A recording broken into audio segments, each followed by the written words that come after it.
Savage Sanctuary, A Direwolf's Mission. Written by Ellis Leigh. Narrated by Jarman Day-Bohn. Chapter 1. A winter without snow is bullshit, and so is this so-called mission. Levi took a swig of his beer, slamming the bottle onto the table when he was through. The cold liquid soothed his thirst, but not his ire.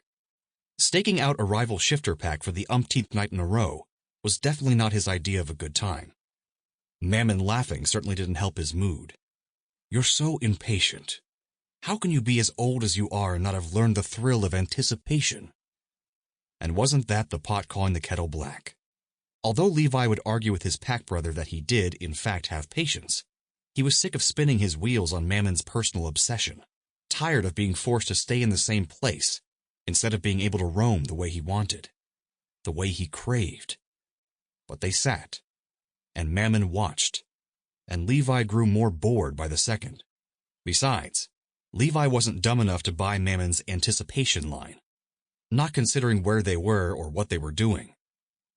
Even while teasing Levi about his own struggles with waiting around doing nothing, the big shifter couldn't help but slide his eyes around the bar, probably looking for any sign that the group of shifters across the room was up to something.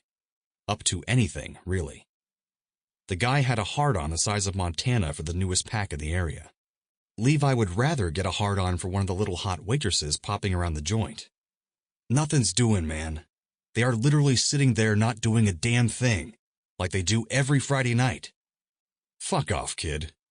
Mammon shot Levi a warning glare before going back to doing what he'd been doing, staring at a group of shifters drinking beer. The guy had been obsessed with the crew from New York since they first shown up in this town.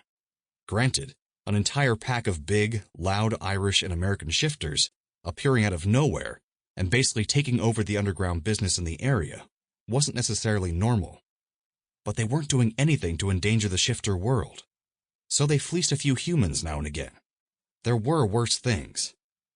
"You need to let this one go." Levi wasn't usually so vocal about, well, anything that went against the grain. But a year of being tied to one place was about 11 months too long, and he was tired of following Mammon's conspiracy theories. "You'll get your balls cut off, son," Faust said, probably surprising both men at the table, since the two spun to stare at him. Faust was bigger than the rest of the direwolves, more military too. In a pack of strategically trained wolf shifters who tended to speak with their claws instead of their mouths, Faust was still a standout as the silent, broody type. Of course, direwolves, a breed of wolf shifters Sample complete. Ready to continue?